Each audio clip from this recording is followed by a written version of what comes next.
In 1993, a small town in Laguna Province became the center of a storm that would shake the entire nation. Two university students, bright and full of promise, vanished without a trace. What investigators eventually uncovered was not just a crime, but a horrifying abuse of power that reached the highest local office.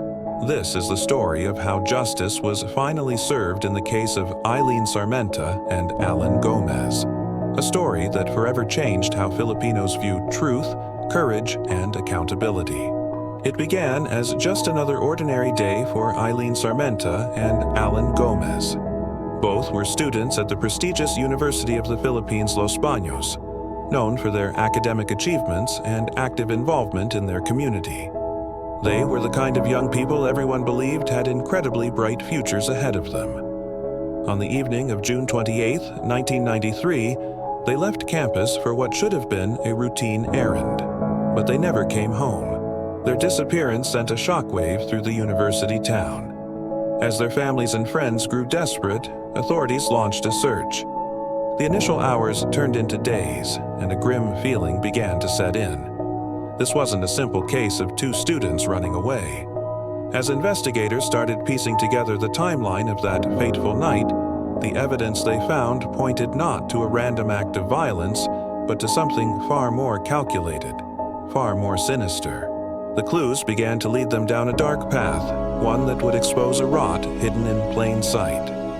The first major breakthrough in the investigation came from an unexpected source, a government-owned vehicle. Police discovered a van linked to the local municipality of Calauan, Laguna, which was spotted near where the students were last seen.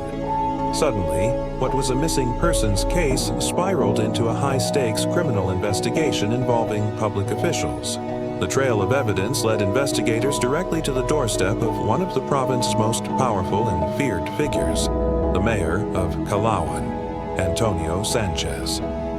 As the police and the National Bureau of Investigation, or NBI, dug deeper, the scope of the case grew. They were no longer just searching for two missing students. They were confronting a web of influence and fear that had been woven around the entire town. The question on everyone's mind was terrifying. Could a public servant, sworn to protect his people, be involved in such a heinous crime? The investigation was now on a collision course with a political dynasty. The case reached a critical turning point when brave individuals, some of whom had once worked for the mayor, began to come forward. Their testimonies painted a chilling picture of how authority had been twisted and abused for personal gain, and how Eileen and Allan had tragically become targets of that unchecked power.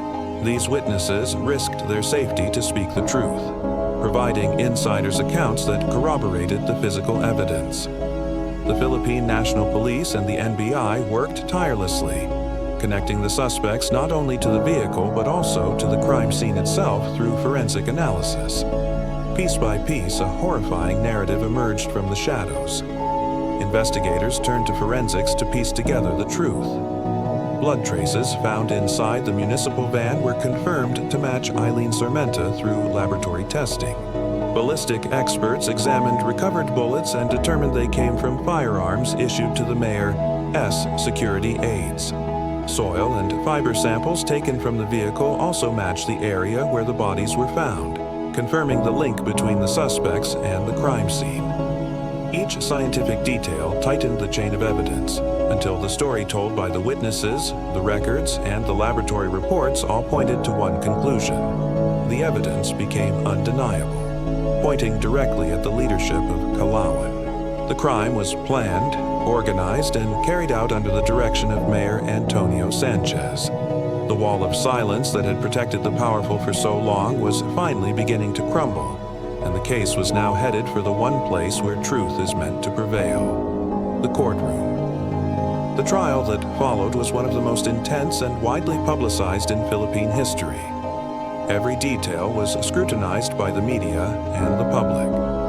In the courtroom, prosecutors laid out their case with meticulous precision. They presented forensic findings, the powerful statements from eyewitnesses, and official records that tied the mayor and his aides directly to the crime. The defense team fought back, claiming it was all a political fabrication, a conspiracy designed to destroy the mayor's career. They argued that their clients were being framed. But the evidence spoke for itself, creating a narrative so compelling and so damning that it was impossible to ignore. In March 1995, after a grueling trial, the judge delivered the verdict. Mayor Antonio Sanchez and several of his men were found guilty beyond a reasonable doubt and sentenced to multiple life terms. It was a rare and historic conviction, sending a powerful message across the country. No one is above the law.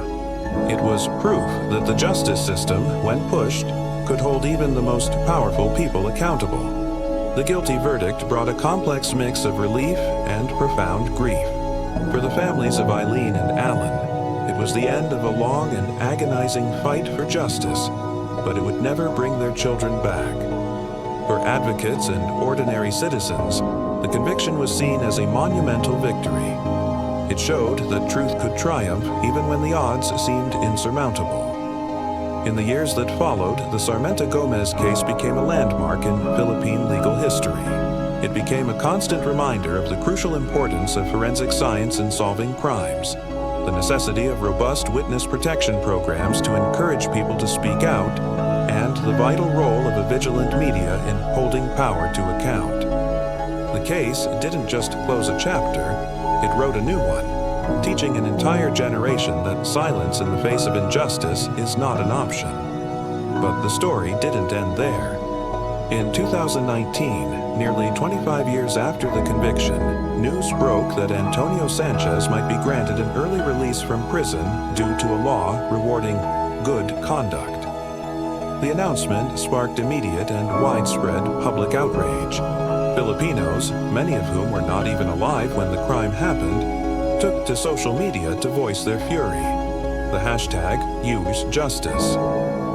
For Eileen and Allan trended for days.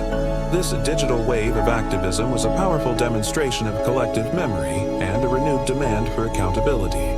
The public pressure was so immense that within days, government officials were forced to clarify the law and ultimately block the release.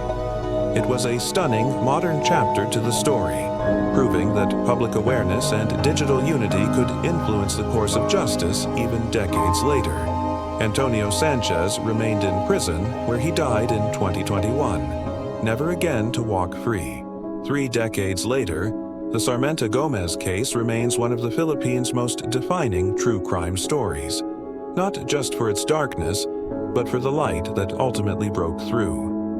It's a story that reminds us that power must always be held answerable to truth, and that justice, though it may be painfully slow and difficult to achieve, is still possible.